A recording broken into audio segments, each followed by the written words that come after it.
அதாவது அம்மா காலத்திலிருந்து அம்மாவோட விசுவாசின்ற ஒரு பெயரோட புகழோட 2014 டிசம்பர் 5ஆம் தேதி வரை அவரோட அரசியல் பயணம் தொடர்ந்து செயல்பட்டு கொண்டிருந்தார்.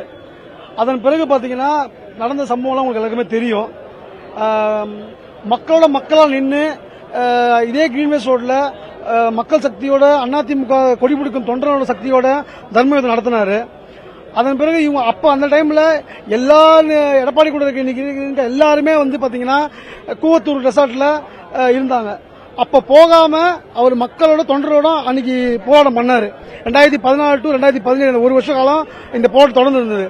அதன் பிறகு சமரசம் செஞ்சு சசிகலாவையும் டிடிவி தினகரனும் சமாளிக்க முடியாம திராணி இல்லாத எடப்பாடி பழனிசாமி திரும்ப இவர்கிட்ட தூது அனுப்பிச்சு பேசி இன்னைக்கு அவர் திரும்ப இணைஞ்சாரு. 17 டு 21 ஆட்சி பண்ணும்போது இணை ஒருங்கிணைப்பாளர் என்ற ஒரு கட்டமைப்புல அதிமுகவில் இருவரும் சேர்ந்து பயணித்தாங்க. 21 தேர்தல் சந்திச்சாங்க. 21 தேர்தலில் ஐயா ஓ பன்னீர்செல்வம் இருக்கும்போது எல்லா விதமான உழைப்பும் கொடுத்தாரு, எல்லாம் பண்ணாரு. 75 தொகுதி கூட்டணி கட்சியோட ஜெயிச்சோம், பிஜேபியோட கூட்டணி வைத்து. அதன் பின்பு ஒற்றை தலைமைன்ற ஒரு பிரச்சனையை கிளப்பி இன்னைக்கு கட்சியை கபலீகரம் செஞ்சு அவரை வெளியே அமைச்சு இன்னைக்கு அவருக்கு ஒரு கரவேட்டி கூட கட்ட முடியாம அதிமுக கொடி கூட பயன்படுத்த முடியாம ஒரு முன்னாள் முதலமைச்சரை ஒரு அதிமுக 50 வருஷம் அரசியல்வாதிய இந்த நிலைக்கு கொண்டு இப்படி தள்ளினதுக்கு அப்புறம் உங்களுக்கு எங்க மேல உங்களுக்கு என்ன வன்மம்? நாங்க எங்க வேணா போவோம், எங்க வேணா இருப்போம். நீங்க அம்மாவே மறந்துட்டீங்க. எங்க அம்மாவுக்கு அவர் என்ன கேட்டாரு? இத்தனை வருஷம் அரசியல் வாழ்க்கையில் அவர் கேட்டது ஒன்னே ஒண்ணுதான். மாண்புமிகு இளைஞர் புரட்சித் தலைவர் அம்மா அவர்கள் பல்வேறு கஷ்டங்கள்ல மேல அந்த அரசியல் பண்ணாங்க.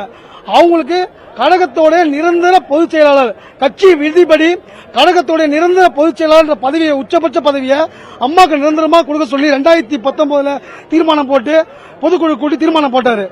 அந்த பொதுச் செயலாளர் பதவியை மட்டும் நீங்க கொடுங்க, வேற எனக்கு எந்த பதவி வேணாம். நீங்களே 21 முதலமைச்சர் வேட்பாளர் இருந்துங்க, நீங்களே கழகத்தில் இணை ஒருங்கிணைப்பாளர் இருந்துங்க, நீங்க சொல்றவங்களுக்கே சீட்டு கொடுங்க, நீங்க சொல்றவங்களே எல்லாமே ஆக்குங்க சொன்னாரு. ஆனா நீங்க உங்களை வளர்த்த தாயி, உங்களை வளர்த்து உங்களை இயக்கத்தில் உங்களை உருவாக்கின ஒரு முதலமைச்சர், உங்களை இயக்கத்தை வழி நடத்த ஒரு தாய், அந்த தாய்க்கே உங்களால ஒரு போச்சலா பதவி உங்களால விட்டு கொடுக்க முடியலன்னா அப்போ நீங்களா என்ன அத்தனை வருஷம் பதவி சுகத்தை அனுபவிச்சீங்க, எல்லாமே பண்ணீங்க.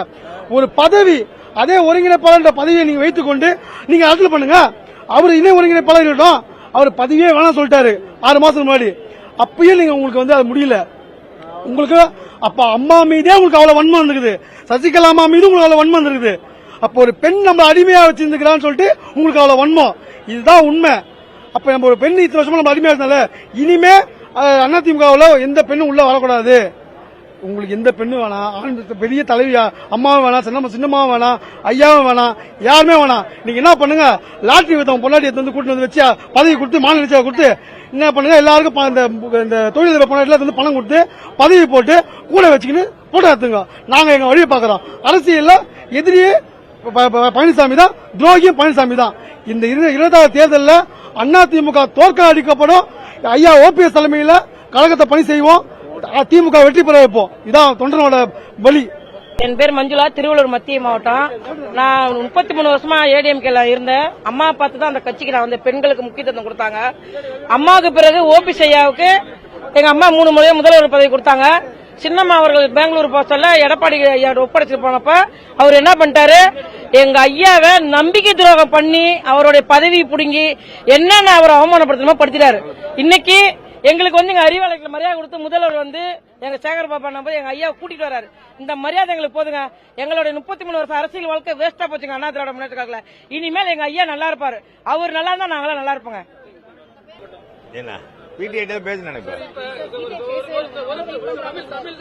தமிழுக்கு வேணுமா? கட்டாயமாக எடப்பாடிக்கு அது பலவீனம்.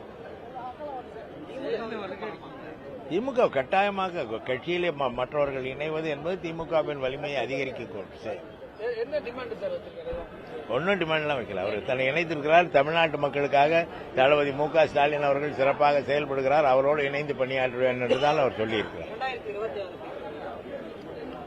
அதை அவன் தலைவர் முடிவு செய்வார். இன்னைக்கு அவர் அங்கே அவமானப்படுத்தப்பட்டார். 3 முறை ஜெயலலிதாவின் தேர்வாக 3 முறை முதலமைச்சராக இருந்தவரை அதிமுக மதிக்கவில்லை. என்ன செய்வார்? பல்வேறு இடங்களிலும் திமுக வலுவாக இருக்கக்கூடிய நிலையில இவருடைய வருகை என்ன அளவுக்கு மேலும் வலு சேர்க்கும்.